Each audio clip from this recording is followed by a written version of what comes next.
Hello,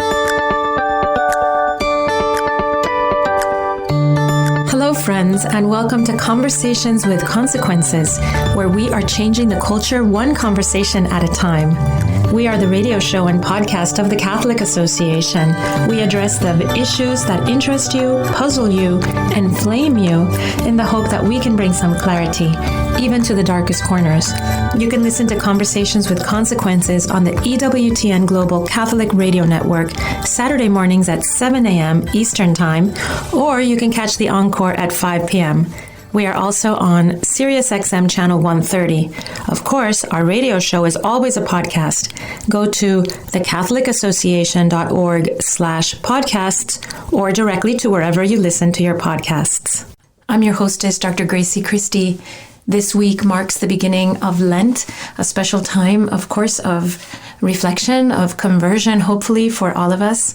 I've been thinking this week of how important it is to focus on what's happening in the Ukraine, the terrible toll of human suffering, of panic, of despair even, that must be going on in the hearts and the minds of the people who are losing their family members and seeing their homes blown up and their country destroyed, those who have fled. I think during Lent, it might help us to, when we make our sacrifices and our penance and our fasting, to offer it up, especially for the people of Ukraine who are giving us a real example of bravery in the face of the terrible aggression of the Russian government. This week, we have a great show for you, as we try to every single week. Later on in the hour, we will have Ed Whelan from the Ethics and Public Policy Center on the new Biden Supreme Court nomination of Judge Ketanji Brown Jackson. He will be telling us what kind of replacement she will be, because I'm pretty sure she will be the replacement for Justice Breyer.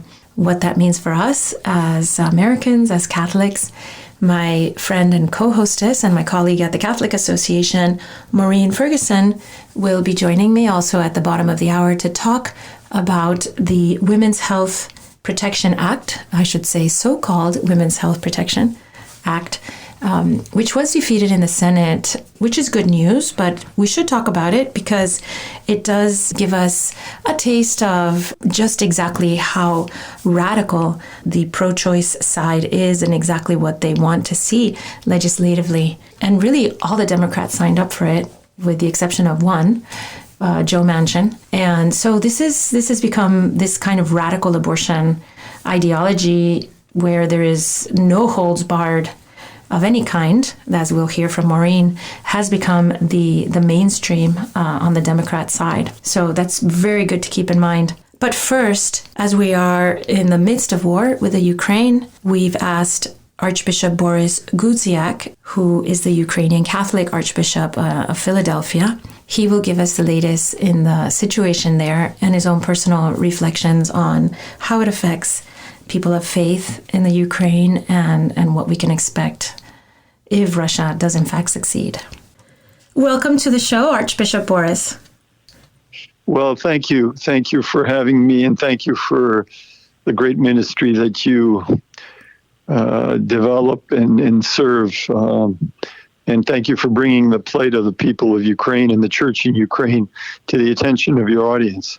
Well, we can only imagine what you must be feeling, and other Ukrainians living outside Ukraine with family members there, because we are watching these terrible videos, these terrible images of, what's the biggest land war in Europe since World War II, and people being killed right and left, many more hundreds, I think, than we know of. I think the casualties are probably much higher than are being reported, just from watching the terrible effect of the shelling and the bombing. And what's it like from your perspective watching this horrible experience happening to your countrymen? It's a very strange thing. It's shocking. It's senseless. It's surreal. I was in Ukraine in the first half of February as the tension was really rising. I went in as, American diplomats began leaving at the beginning of the month. And then by the time I was leaving, just about all diplomats were leaving from Kyiv, from most countries. and Americans were told leave immediately. I left because I had to be in Rome for a meeting scheduled months ago at the Oriental Congregation and an encounter with the Holy Father. But you couldn't believe it, even though you knew that the country on three sides, like a horseshoe, is surrounded by 200,000 troops. And we Ukrainians have, 350 years of history of Russian occupation, Russian, military violence, even genocidal waves. So, we don't doubt that it's possible. And, the Ukrainian Catholic Church, every time there's a Russian occupation on a part of the country where the Ukrainian Church is serving, the Ukrainian Catholic Church gets liquidated as a visible structure. It might take a year or two. It might take 10 years or 20. But sooner or later, when we are on land under Russian control, we're eliminated. So there's no naivete about this. But it still is unbelievable in the 21st century. This is one of the first cases, really, where a war is fully wired. Everybody's kind of seeing it globally instantly. And this is making a big difference. I think it helps the victim when the evil and brutal deeds of the invader are so quickly shown and seen by people throughout the world. Your Excellency, you said the word senseless referring to this war, and maybe this is a very big question and you can't answer it in a minute or two, but can you attempt to make sense of this for our listeners? Because many of us are sitting over here in the West without that historical perspective that you have, an understanding of the interactions between Ukraine and Russia over the centuries. Can you give us a thumbnail sketch of why exactly is Putin advancing on the Ukraine? Yeah. It's the most important question, for people who want to understand what's going on. And it's only slowly that the media is getting to the heart of the problem. Most media, for months, and many, experts, they kind of parrot Putin's line, saying, well, the Soviet Union fell apart and we were humiliated, and then, NATO received the former Soviet satellite countries into membership, and we're threatened by NATO and the United States, and, so we have to invade Ukraine. And somewhere, the question is, okay, first of all, NATO is a defensive alliance, and it's not threatening Russia. Ukraine has never invaded Russia.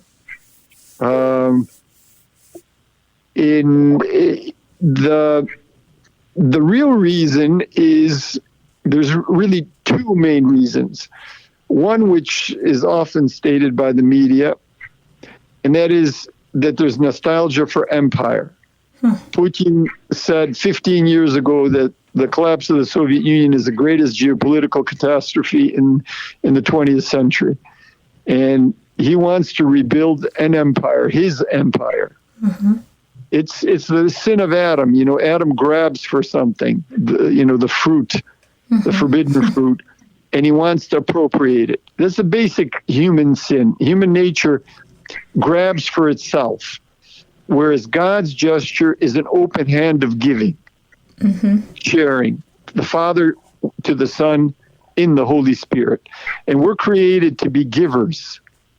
And we're created to be open and generous and be in good relationship. And sin is grabbing things for yourself, whether they're physical or, moral or whatever. It's human nature kind of turning in on itself. It's the ego turning in on itself instead of being in communion. So, the worst case scenario is when despots, want more, and more. I mean, there's 11 time zones in Russia. How much more do you need? But, that sin, when somebody makes a contract with the devil, you lose all moral perspective. And Putin, as a young man, became a KGB agent. That was a moral sellout. The KGB was a cynical, repressive organization that, otherwise normal people in the Soviet Union feared. You didn't want to talk to anybody that, was in the KGB, whose wife worked in the KGB or husband worked in the KGB. It was like the Gestapo. These are people that are dangerous, and they're responsible for genocides over, the decades of the Soviet Union. And this is what Putin joined. So you sell your soul. It's a Faustian thing. You're now going to do what you're told, and that might include killing people. And that ultimate, or maybe it's not the ultimate decision, because I pray for his conversion, but that decision is there, and he reiterates it. He glorifies the KGB and the Federal Security Bureau, the FSB. It's Russian version. He tries to whitewash the history of the Soviet Union and its genocides. And so he wants to recreate it. But really, the most important reason why he's attacking specifically Ukraine is that because Ukraine is a big country. Apparently now they say there's about 44 million people. 30 years ago, it had 52 million people. And Ukraine has come out of the Soviet Union, 30 and a half years ago, as a democracy. It elects presidents. There have been 6 presidents in 30 years. In Russia, no president loses an election. It's got freedom of the press. In Russia, journalists are killed, like Anna Politkovskaya, one famous case. There's, parties win elections, lose elections, have majority, lose majorities. In Russia, there's no opposition. In opposition, those who are really opposition politicians can be killed. They can be shot in the center of Moscow demonstratively. They can be poisoned. They can, opposition people can be killed by radioactive stuff that only a few countries produce. He's not even hiding. Putin isn't even hiding the fact that he's assassinating these people in London or, in other places, other countries, or within his country. And in Ukraine, there's freedom of a religion. There's about 100 denominations, and everybody, is on the same playing field. Not like the Russian Orthodox Church, which is wedded to the state. And, there's toleration. I mean, by 70% Ukrainians elected a Jewish man as president. Zelensky, Jewish background. You've got Muslim Tatars in Crimea. That's the native population of Crimea who were deported in the 40s to Siberia, and Ukraine welcomed them back. And these Muslim Tatars are great Ukrainian patriots. They're Your Excellency, you made a point earlier about how this is sort of the first time a conflict like this is playing out in lifetime, and that's been the thing I've been struck by, to see the role that social media has played. And you mentioned the Prime Minister who's basically been posting videos to social media of himself fighting in the streets. And one thing that I've been struck by is the way so many of these different faith leaders. I just saw the chief rabbi, said, "I'm going to stay here for the Jews who can't flee," and so many priests posting pictures of people worshiping underground. And what is your sense of the morale of the faithful, both those who are in communion with the Catholic Church and the various other religious groups that you undoubtedly have relationships with? What is their morale, and what's the perspective of the Christians who are and the other faith groups who are there? And sort of left behind or trapped or are purposefully staying for one reason or another? Many people are staying in place. His Beatitude Sviatoslav Shevchuk, the head of the Ukrainian Catholic Church, he's in Kyiv. He's moving around because the place of his residence is dangerous. And I know other bishops that are on the move, kind of looking for safe houses because of the danger. But there's the whole range of possible human experiences. You know, when bombs are falling, you can't but be afraid. You can't but be apprehensive. And so, you know, many refugees are moving. There's 500,000 people that have left the country, and by some estimates, there might be as many as 7 million refugees. This is going to be the biggest refugee crisis of Europe since World War II. But others are staying. Clergy are going down into these bunkers and into the metro, the subways where people are huddling, and they're, praying with the people. Just 2 hours ago, I was talking with his Beatitude Sviatoslav, and all of a sudden said, "Sorry, I got to go because the siren's on. We have to run into the basement where he was located." I talked to another bishop 10 minutes before we spoke in Kharkiv, which is being bombarded. And he said today he had to move because his where he lives was on the side of the city, which is being hit by all kinds of rocket fire. So people are staying. 100,000 volunteers have joined the territorial defense units. In each town and city, citizens are joining these units. The government is arming them, and they're defending their neighborhoods.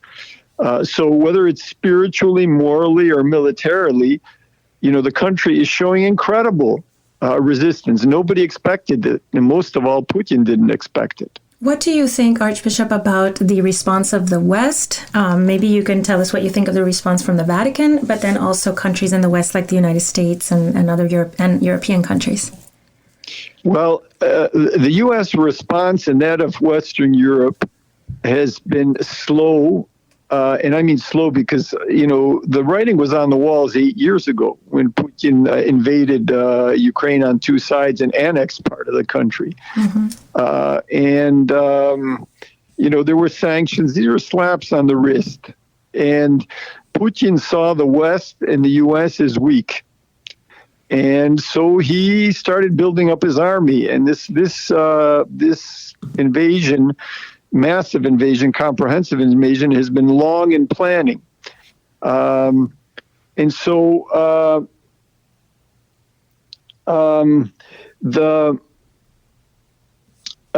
response was weak and slow. It's much better now, but it needs to be stronger. It's only, the world is kind of waking up to war in Ukraine, which has been going on for 8 years. It's now, becoming catastrophic, but it was very bad. There were 2 million refugees from that Eastern Front and from Crimea over these last 8 years. I mean, Ukrainians have been suffering in a tremendous way. The currency lost 2/3 of its value in 2014. People lost 2/3 of the value of their salaries and of their savings. So Ukrainians think that the West has, often abandoned them, and they're saying, "Listen, we're dying. We're fighting for what will be a war that will extend into Europe. Why don't you at least help us? If you're, if you can't help us, with your forces, help us with instruments." Your Excellency, there's, continued talk of, there'll be dialogue between Putin and Zelensky, but I think also a sense of, each side is not going to see, eye to eye with the other.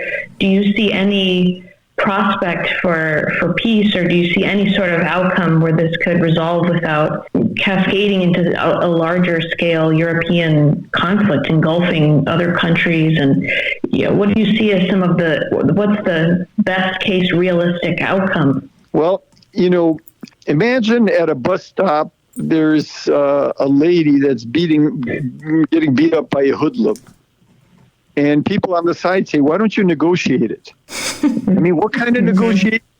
The hoodlum has been lying. He made fools of, some politicians. The president of France, came 2 weeks ago to Moscow. He was treated as a boy, and he left saying, "Oh, we've come to an agreement, and there won't be an invasion." And then before his plane landed, the Russians said, "No, we didn't say anything of the sort." They lie. This invasion was carefully planned for months. There was no question that it would occur. And the question is, how do you negotiate with, cynical liars who can kill kids, their own kids? There's 5,000 Russian soldiers that have been killed in 5 days. For what reason? This is a great tragedy for the Russian people. Yes, it is. It's a great tragedy for them too. And there are many Russians that are very unhappy with this aggression from Russia into Ukraine. It's very sad what's happening, but I think one thing that it's a good effect that it's having, it's concentrating the attentions of the world on something that's been going on for some time, that too many people have decided to ignore in favor of concentrating on very, really silly things. And I'm thinking right now in America on the politics of woke and all these silly sort of cultural, not just silly, but damaging cultural things that we chase as a people. Do you think that this terrible conflict in the Ukraine will help to focus people's attention on what's important? I hope so. It works for me. We begin Great Lent today. The Eastern rites begin on Monday, and this is gonna be a special Lent for me. I'm thinking of the sacrifice and deprivations of the men on the front. I'm thinking of the people being bombed in cities. I'm thinking of the hundreds of thousands of people that today are on the road, families, mothers with breastfeeding their children, and they're in this freezing cold standing for, 24 hours trying to get to cross the border. We have many things that we should value. America's a great country. It has many weaknesses.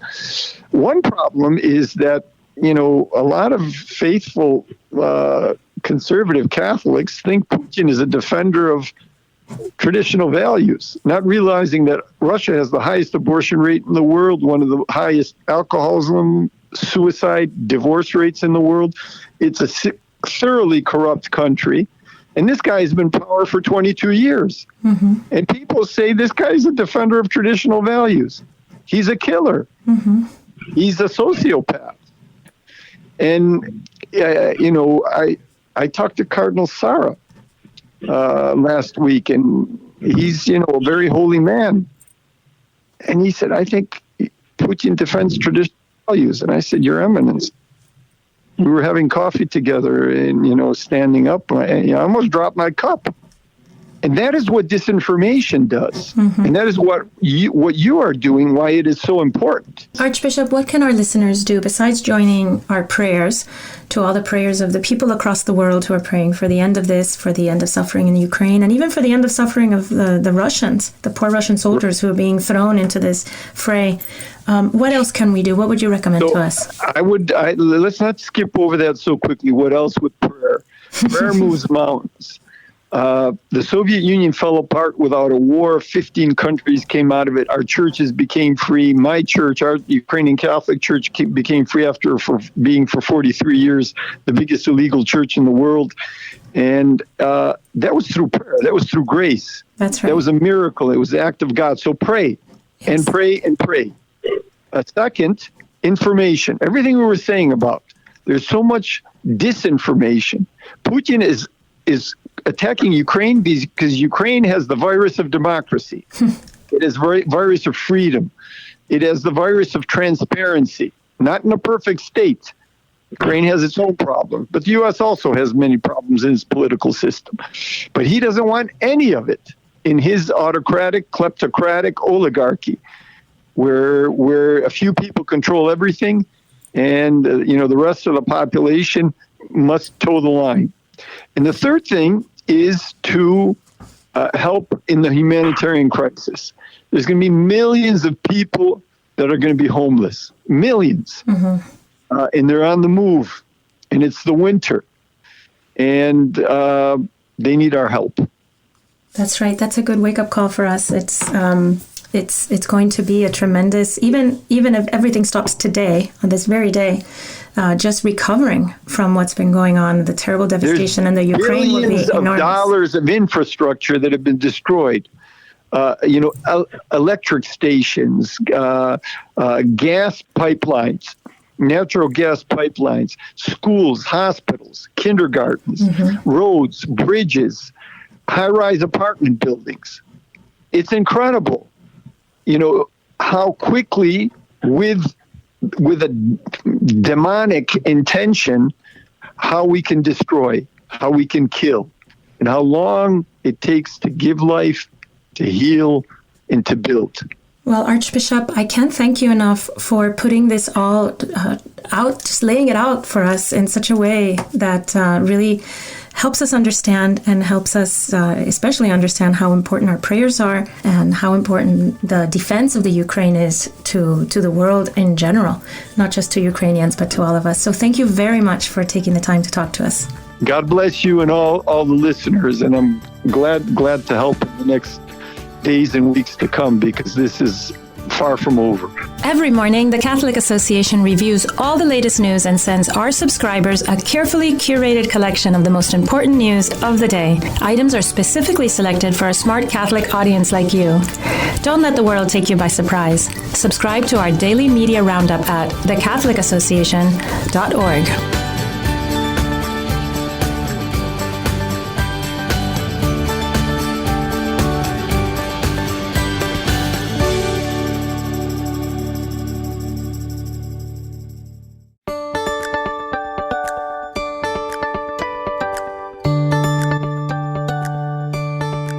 Welcome back to Conversations with Consequences on EWTN Radio. I'm your hostess, Dr. Gracie Christie, and next we turn to two important news items. President Biden named his Supreme Court pick just last week. Her name is Ketanji Brown Jackson. She's a native of Miami like me, and in fact, when she was in high school, she must have been my neighbor because she went to my local public school. I went to the local Catholic girls' school.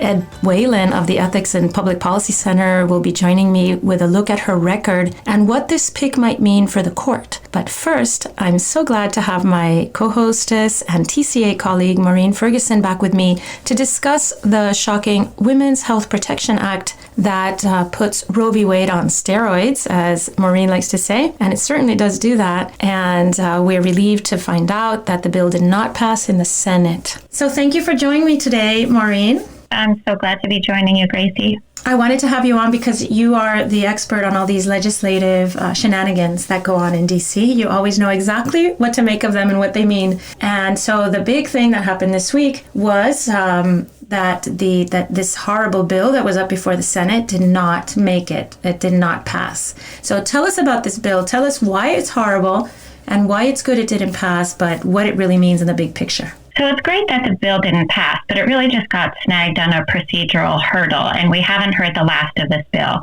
And what I find so disheartening and shocking is that when you think about all of the problems going on in the world today, when you think of the suffering of the Ukrainian people, and yet the United States Senate returned to Washington this week, and the very first order of business, the thing they thought it most important to do at their very first vote on Monday evening, was to vote on the Women's Health Protection Act, which I would describe as Roe v. Wade on steroids. This bill, the so-called Women's Health Protection Act, would override every pro-life law in every state, everywhere in the country. So it would strike down even very sort of bipartisan consensus measures like parental consent for teenagers trying to get an abortion, waiting periods, informed consent that requires ultrasound, taxpayer funding of abortion, limits on late-term abortion, even conscience protections for doctors and nurses who don't want to participate in abortions. Maureen, the federal bill would strike down every single single state law in the nation. So the federal government has the powers through a bill like this to do that. It can say to the state of Florida, for instance,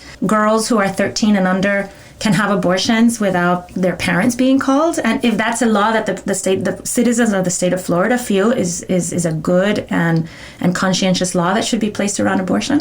That's right. It's the supremacy clause that a federal law can supplant state laws like this. So this is a federal bill that would override every pro-life state law in the nation. It's incredibly radical. And of course, the abortion lobby is pushing it because they fear the Supreme Court in June in the Dobbs case may overturn Roe versus Wade. And then we know that about half of the states would move to protect unborn children.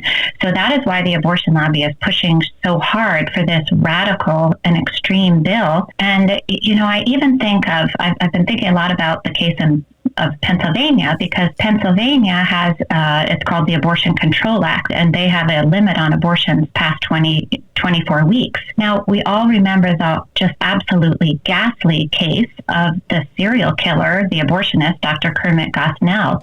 Now, one of the things that helped put him in jail was Pennsylvania's 24-week limit on abortion, because he was flagrantly disobeying that law and performing late-term abortions. Well, under this bill, this federal bill, the Women's Health Protection Act, Dr. Gosnell could not have been prosecuted for those late-term abortions. So, I mean, that's just one example of how radical this bill is. So you and I know, and our listeners know, that Americans in general, even when they call themselves pro-choice, they're not pro these kinds of completely radical, unfettered abortion ideas that are plugged into this bill, right? Like most people, even when they call themselves pro-choice, think that there should be regulations that protect the women having abortions from terrible operators like Gosnell, that protect girls from being abused, that protect girls from being aborted just for the crime, quote unquote, of being a girl, as in sex-selective abortion. So how did the Democrats, or how did that, with their pro-abortion lobby, how did they think that this was making any sense to the greater American public and the way the greater American public thinks about abortion? Or did they just not care? I guess they just don't care, because the laws that would be struck down under this federal bill are laws that have 70-80% approval in public opinion polls. Mm-hmm. Most people are opposed to most abortions, and most people want more regulation on abortion. They support laws like parental consent, waiting periods, informed consent, because most people have that visceral reaction against abortion. Most people know that baby has a beating heart. People don't like abortion, but yet the Democratic Party has become so fully captured by the abortion lobby that they insisted that the Democratic Party cast this vote as their first order of business, coming back to Washington when we're watching the atrocities in Ukraine. And I just find that contrast so shocking and disheartening when we see these images of the Ukrainian people fighting to get their babies across the border into Poland. I saw one father interviewed this morning. He was at a checkpoint outside his town with his Molotov cocktails, and he said, you know, I'm standing here at this checkpoint because my child and my wife are back there in the city. So I'm here to stop any Russian troops coming in. So when you think of the heroic efforts of the Ukrainian people to save their children's lives, and the Democratic Party here in the U.S. is fighting for more abortion, more late-term abortion even, it's just shocking, disheartening, and it's real evidence that the Democratic Party has been totally captured by the radical left. It's just very hard to understand. And almost every single Democrat voted for the bill. The only exception is Joe Manchin of West Virginia. Thank God he's there to stand up to his party courageously. One of the saddest votes in my book was that of Pennsylvania's Senator Bob Casey Jr., who used to be a principled defender of the unborn, but he's now totally flip-flopped and embraced abortion as a sacred right, really. And when, you know, for our listeners who are familiar with that name, a lot of people are well aware that Bob Casey Jr. ran for the Senate and won, largely on the name of his father, Bob Casey Sr., who was a heroic defender of the unborn in the Democratic Party. He was the governor of Pennsylvania. He fought for that Abortion Control Act that I referred to earlier. He fought for that 24-week limit on abortion to put these serial murderers like Dr. Kermit Gosnell in jail. And yet Casey Jr. has now fully sold out to the abortion lobby. And it was just utterly heartbreaking to watch him cast an aye vote in the Senate this week on this bill. Maureen, the mainstream media runs cover for these Democrats who are voting in such a radical way that's so divorced from the way real Americans feel. But do you think that they're running enough cover for this kind of total dissociation from their voters on a piece of on something so important as putting Roe v. Wade on steroids, as you say? I don't know. A lot of Democrats seem to recognize that the party has gone too far, that the culture war radicalism has really become the Democrats' defining agenda. And some people, like New York's former mayor, Michael Bloomberg, have been warning the party. But the party leadership doesn't seem to be listening. So we'll just have to keep our eye on this bill and, pray that it remains stuck on this procedural hurdle. Well, we'll pray along with you, Maureen, and thank you for giving us that wonderful overview of the bill. And we'll have you back on if it resurrects and we have to think about it again. I hope it doesn't. So thank you, Maureen. Great to join you, Gracie. And next we turn to Ed Whelan from the Ethics and Public Policy Center on the new Biden Supreme Court nomination. Welcome to the show, Ed. Thank you, Gracie. Thank you for coming. It's wonderful to hear from an expert on how to think about this new Supreme Court nominee from the Biden administration.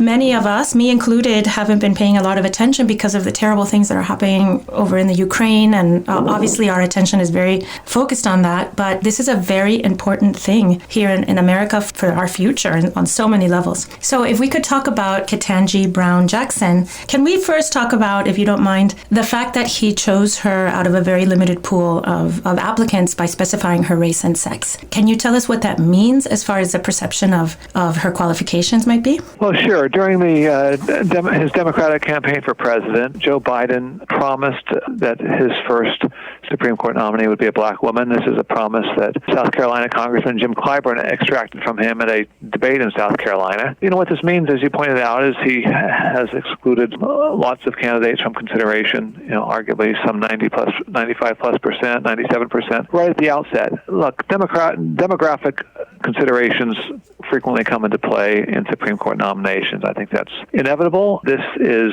distinct from the usual case in that usually a president doesn't announce in advance that he's going to look only to a certain set of folks. Ronald Reagan did that back in 1980, saying his first nominee, or actually one of his first nominees, would be a woman. Race and gender have different stature constitutionally.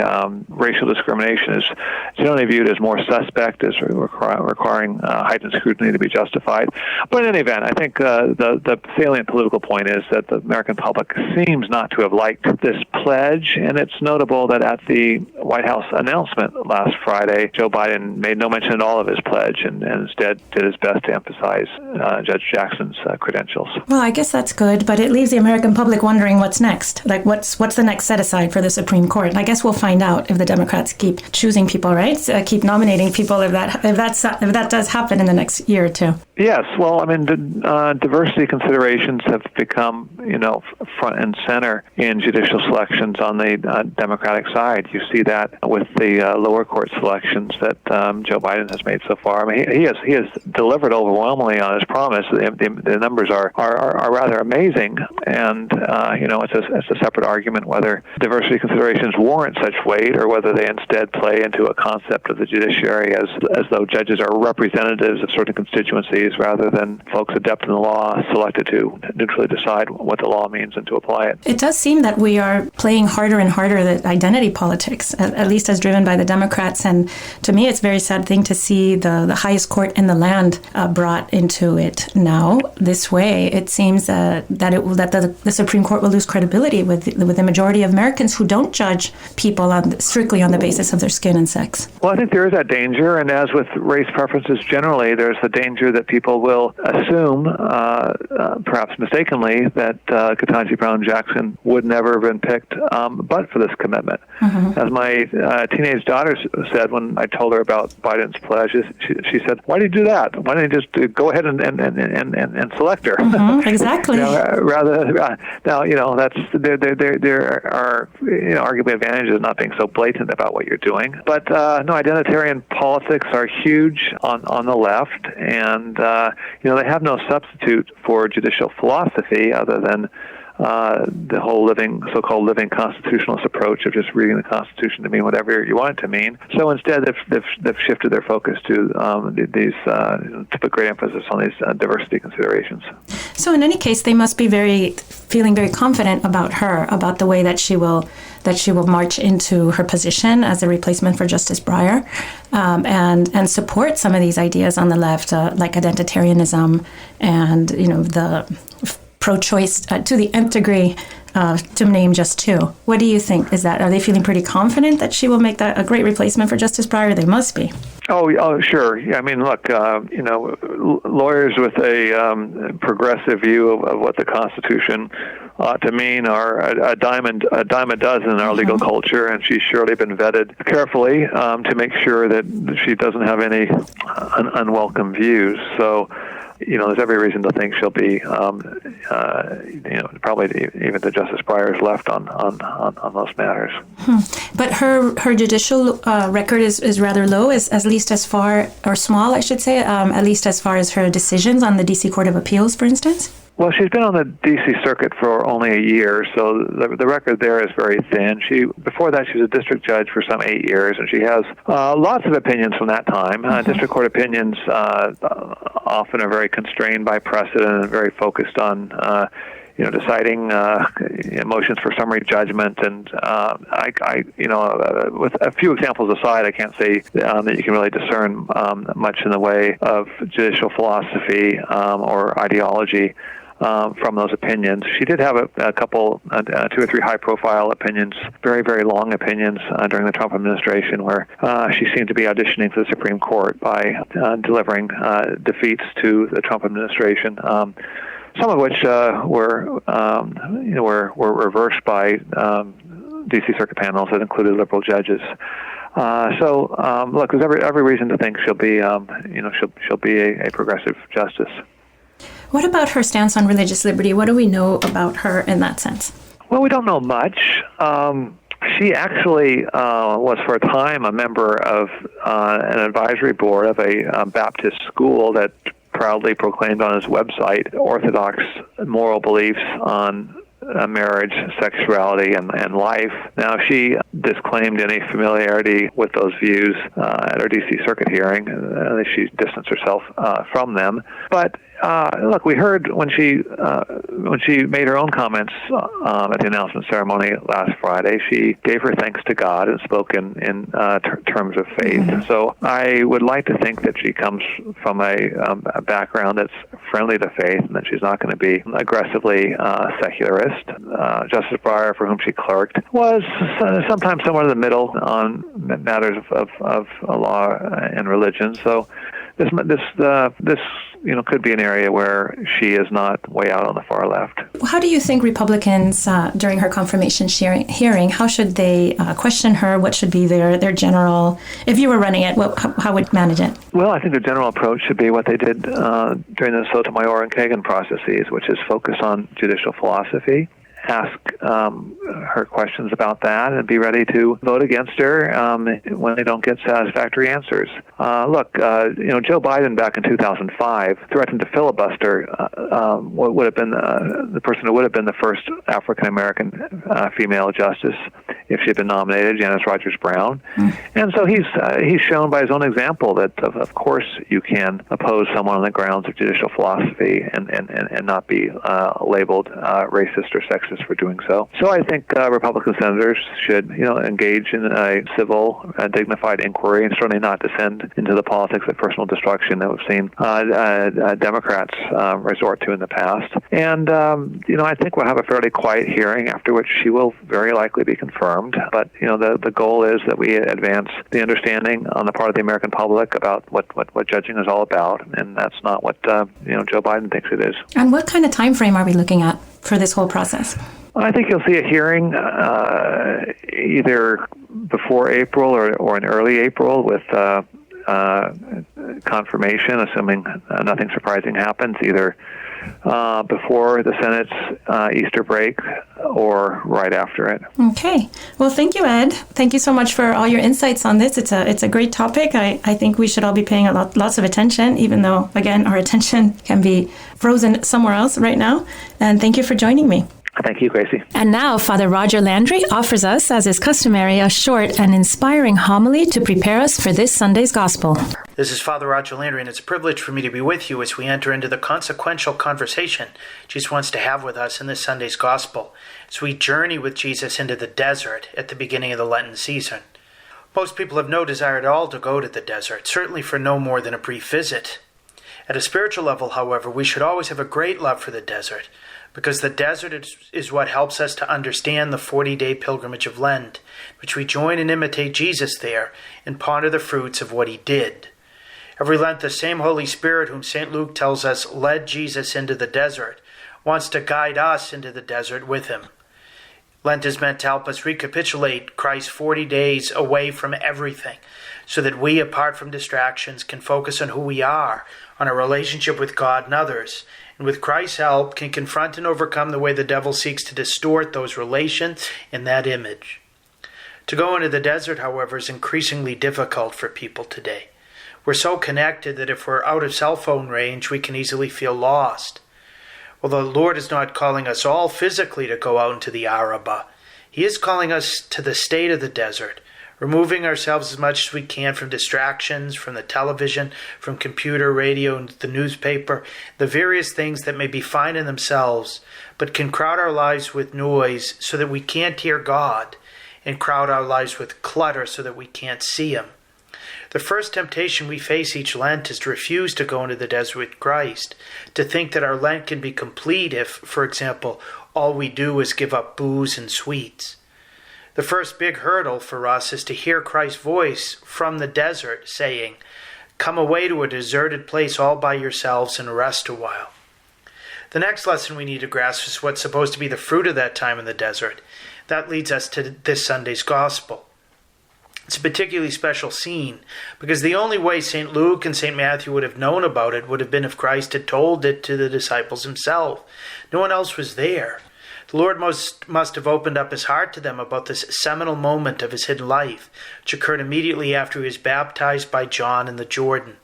The Holy Spirit led Jesus into the huge 15 by 35-mile desert between the mountain of Jerusalem and the Dead Sea, so that Jesus could pray to his Father about the public ministry he was about to start.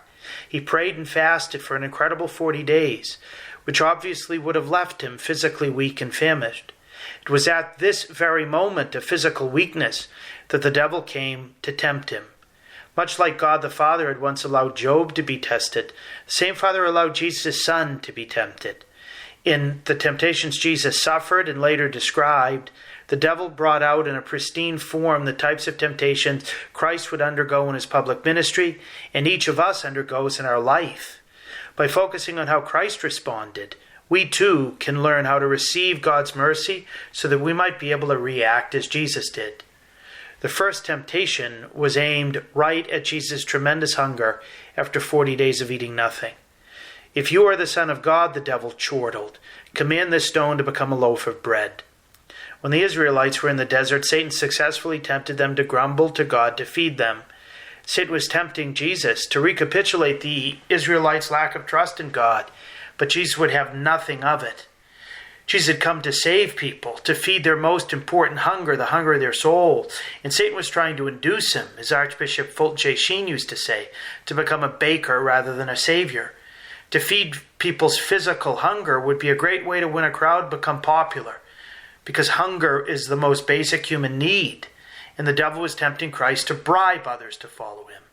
But Jesus himself was already living off a greater source of food. He was preparing to train us to seek this same celestial nutrition. "Man doesn't live on bread alone," he said, "but on every word that comes from the mouth of God." This same insight he passed on to the crowds when they were following him to have their stomachs satiated. Do not work for the food that perishes, he said in Capernaum, but for the food that endures to eternal life that the Son of Man will give you. In the second temptation, the devil presented Jesus with a vision of all the kingdoms of the world and said, to you I will give their glory and all this authority if you will worship me. Jesus was about to announce that his kingdom was at hand, but that kingdom was going to come about not through pride and satanic worship, but through humility in the cross.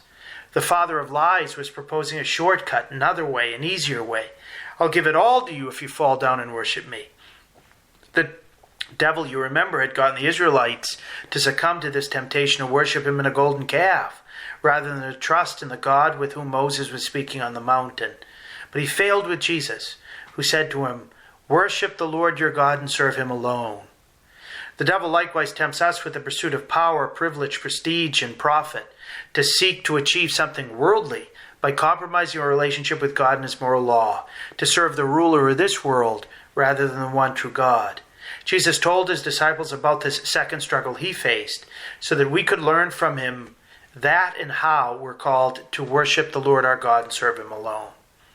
In the third temptation, the devil tried to seduce Jesus to test God the Father. Misapplying Psalm 92, he said, throw yourself down from this pinnacle, for it is written, he will command his angels concerning you to protect you, and on their hands they will bear you up, so that you do not dash your foot against a stone. The devil had succeeded in getting the Israelites to test God while they were in the desert, to complain that Moses had brought them there to kill them and their children of thirst. But Jesus didn't succumb to that temptation. He replied, it's written, do not put the Lord your God to the test. This is the temptation to be presumptuous with God, to do things that will force God's hand into protecting us no matter what. The devil's always trying to get us to recreate a relationship with God on our terms rather than God's, to do something reckless, and then when God doesn't seem to respond to that situation because that reckless behavior harms us, the devil tries to use it to divide us even further from God. Jesus passed on to his disciples his response to the devil's temptation so that we could make it our own. Do not put the Lord your God to the test. Rather than presumptuously throwing ourselves down from precipices, Lent is the time in which we trustingly throw ourselves up into God's outstretched, merciful arms. The last line of this Sunday's Gospel says that the devil subjected Jesus to every test, but Jesus never succumbed. In the letter to the Hebrews, we learn that we don't have a high priest who's unable to sympathize with our weakness, but we have one who in every respect has been tested as we are, yet never sinned. But Jesus is more than sympathetic. He went into the desert for 40 days to be tempted, to show us the way to overcome temptation by imitating him in his responses. One last point. Every Lent, the Church, based on Jesus' words, proposed for us 3 ways to grow in strength against temptation: prayer, fasting, and almsgiving. It calls us to enter into Jesus' prayer, his fasting, and his self-giving. As the war in Ukraine continues, conscious that diabolical evils like the Russian aggression are only expunged, as Jesus taught, by prayer and fasting, we're all called to pray as if life depends on it, because many lives do. We need to fast like the people of Nineveh for mercy, like Moses on the mountain in reparation for the sins of Israel, like Queen Esther in petition to save her people. We need to sacrifice for those under attack and those who are now refugees through reliable international Catholic organizations like the Knights of Columbus and Aid to the Church in Need. On Sunday, Jesus will remind us, man doesn't live on bread alone, but in every word that comes from God's mouth. He refused to change a stone into bread for the devil, but for us, his beloved flock, he will change bread into his own flesh and blood. He is the word that comes from the mouth of God, and this Sunday he wants to put the word made flesh in our mouth. As we prepare to receive him, let's ask him for the grace to live this 40-day calling, to come apart from the crowds to a deserted place with him in the most holy and bold way possible, and respond to his help to worship him, the Lord our God, and serve him alone. God bless you. Thank you, Father Landry. To hear more from Father Landry, check out his website at catholicpreaching.com, and you can also catch his writings at EWTN's own National Catholic Register. A big thank you to all our listeners for joining us. I hope that this show was helpful. I hope that it gave you more peace and more hope and more joy, and you go with our prayers.